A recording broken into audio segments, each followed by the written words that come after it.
The cocaine epidemic. Focus on black single motherhood. Are you triggered, by the way? Oh, yeah. He definitely is. Let's just get straight to the point here. Are you all ready to see some race-baiting college leftists who like to sit there and just complain and whine about so-called white privilege, totally just get wrecked by well-known conservative commentator and founder of Turning Point, USA in Action, Charlie Kirk? Well, wait no longer because you are here. The time is now. So we're gonna get right into that. But first, everybody, please make sure you like our video, comment, and subscribe to the Resist the Mainstream channel. I'm your host, Darian. Let's watch this video. If the Constitution was written to benefit only white people, why is it that Asian Americans are the richest people by race in America right now? Because the Constitution wasn't written to make people rich. What, was the Constitution written in Korean? The Constitution was written to make people slaves.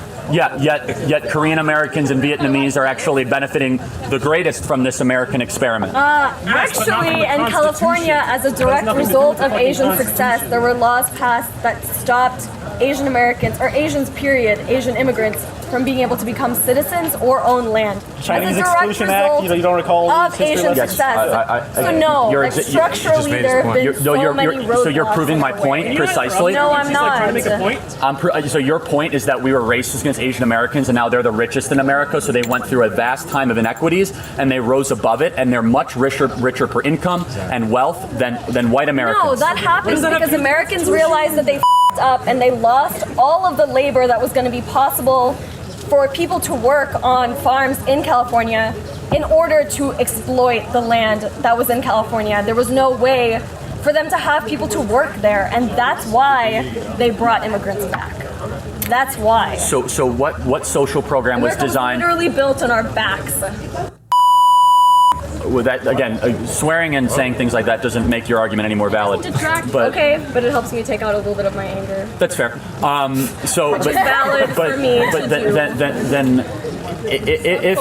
If it was rigged for a specific group of people, you notice she just said, well, it helps me take out my anger, and that's a valid thing for me to do. I can't help but observe there's such an epidemic of narcissism within our generation. It's, well, you know, it helped me get my anger out, so it's all good, blah, blah, blah. So self-centered. It's just unbelievable. And you see that. I mean, it's incredibly rude and just a ridiculous way to talk and carry oneself. It's embarrassing, frankly, but it's valid. Why? Well, because she said so. Ugh. The ego is out of control. It really is. Americans are the richest by race. The second are Indian Americans, people from India.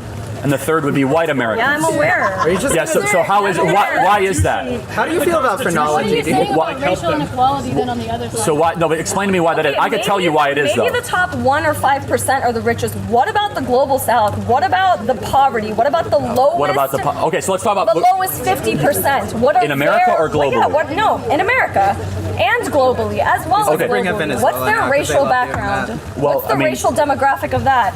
Mostly people of color, not white people. But the Asian Americans are at the top of the socioeconomic ladder relatively. A very small number. No, in the aggregate. In the aggregate. If you look at the way the data is compiled and presented to us, they are the richest per capita group by race in America. Why? Because over the last 50 years, Asian Americans graduated from high school in record numbers. They did not commit crimes. Because we're smarter than you. Sorry. Oh, okay. That's a racist argument you just made. Okay. I'm not going to get into eugenics, but you just said you're smarter. I don't think that. I don't think any race is smarter. For other races that haven't done what you're describing. Because haven't seen okay, the two groups that are poorest by race in America. You notice how right there the girl makes this comment. Well, that's because we're smarter than you. Duh. So arrogantly, too. I go back to my previous point about the narcissism. But think about that for a second. What if somebody pointed out that whites, on average, make more money than black people in the United States? Or Hispanics, either or, right? That's an obvious fact. Can you imagine the reaction if someone said, well, maybe they're smarter? Duh. Of course, that'd be met with a flurry of outrage. You know, people would say, fire them from their job, lynch them, whatever. We all know that would happen. It goes without saying. It's such a low-hanging fruit. I almost feel silly making the point. But it needs to be made because that's just the factual reality of it. And there's this quote said by someone, I don't remember who, but I'm going to paraphrase it. But essentially, the idea is if you want to look at who controls and has power in a society, look at who you can't criticize. I think that makes the point quite clearly. You have these college students over here sitting here complaining and whining about systemic racism, white privilege, whatever. Yet it seems like it's so okay to crap on white people at any given moment. But don't dare do that to a minority group. I mean, unless it's Asians. It seems with Asians they care a little less, but let's say you do it to Hispanics or blacks. All of a sudden, the world's falling down. Everything's in chaos. It's very interesting. You know, don't judge these people based on what they say. Judge them based on what they do and how they react. And you'll see what their intentions truly are.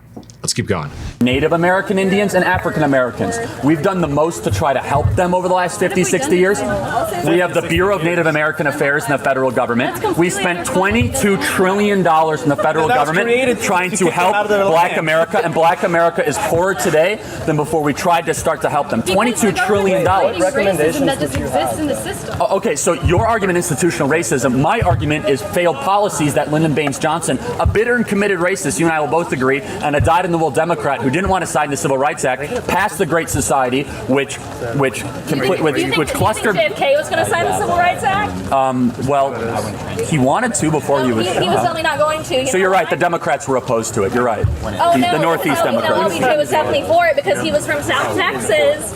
So what did he call the Great Society bill? Oh no, LBJ was a racist because he was an old white man. Are all white people racist?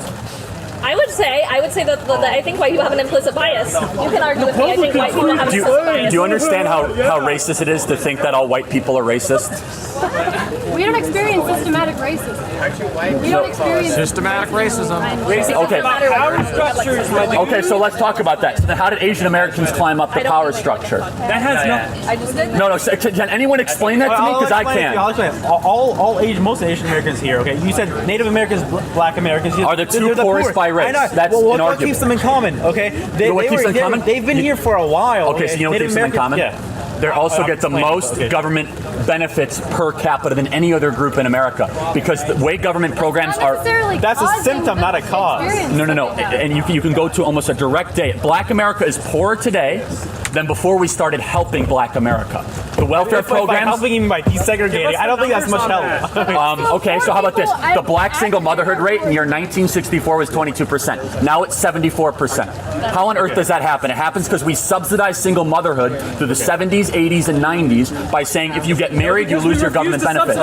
Birth control for lower. Don't marry a husband, marry the state instead. We'll take care of you. And if you cheat, in this case the cheating would be marrying a real man instead of the government, we're taking it all away. That was the result of Lyndon B. Johnson's Great Society. A huge racist, by the way, who'd talked about how he'd have the N-words voting for Democrat for 200 years. That's a quote attributed to him. Just nasty stuff. So let's keep going. Some people, that's why. Then why is it only their community, the black community, that saw a spike in the single motherhood rate? Because they don't have the same access to it because they've been written out of those laws. But weren't Asian Americans written out of the laws in the 1940s and 50s? No, because they are not black.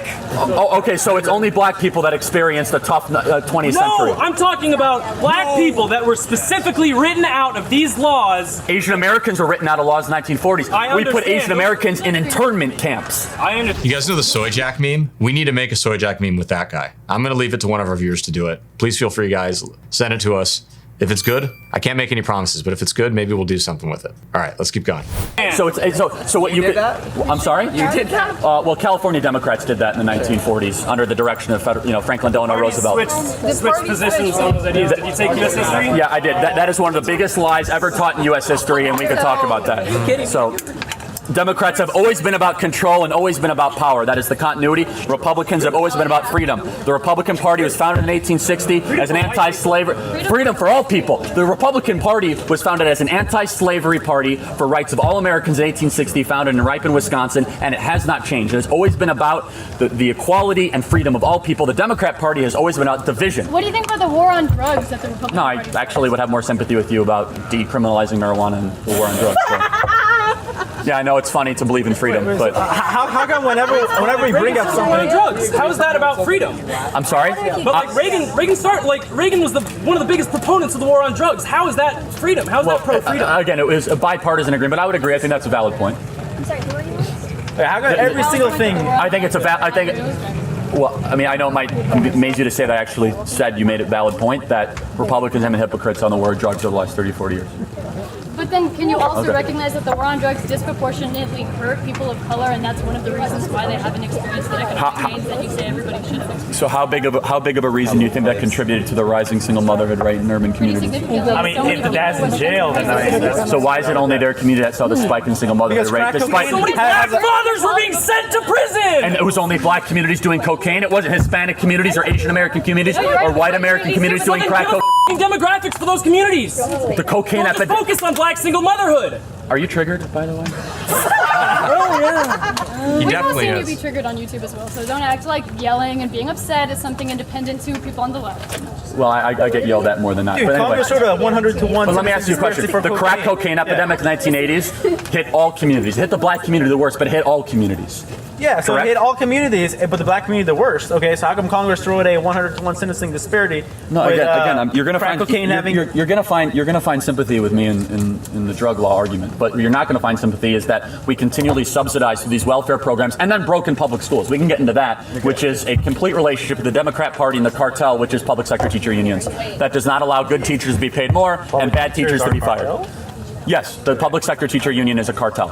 Okay, so you're saying teachers are paid too much? Teachers. I'm sorry? You're saying teachers are paid too No, much? teachers should be paid more and bad teachers should be fired. Under the current way the tenure laws are written and the agreement between the state government of Texas or the state government of Kansas and the public sector teacher unions, bad teachers cannot be fired. It's nearly Why don't impossible we to talk about fire them. police unions? Who Police built unions the are cartels. education system in Texas? Real quick, the point Charlie is making about teachers unions and not being fired, it's so true. Believe it or not, there was a case of a teacher in Los Angeles, California, who was literally on trial and eventually, if I recall correctly, had to serve legal penalties for the rape of a child. They weren't fired because the teachers union and tenure protected them. That happened. It's bad. Democrats? Who has been in power for the last 50 years in Texas? Well, Republicans, just so you know, understand your history, Texas became a red state around like 88. So it was mostly Democrats that built these. So it was Lyndon Baines Johnson that was a Democrat. Daddy. And Kay Bailey. Daddy. Wait, it's funny. So by the way, so what did he call the Great Society Act since you call him Daddy? He called it he called it the N-word bill. He was a bitter and committed racist. I know he was a racist, but we still got these things through. You mean the things that kept black America permanently poor and kept an entire part of the American population without hope? That's something you're proud of? I'm not an African American person, so I can't speak on that behalf. But you can look at data. What other buzzwords I don't think you are either, so I don't know if you can speak But I on mean, that. like what data do you have to argue Go to the that? library and pull it out. Well, guys, that does it for that clip. As you can see, there was quite a bit of weirdness going on, but that's okay. We're here for it, right? That's why we're dipping our feet into the political world. No one was expecting it to be normal or good.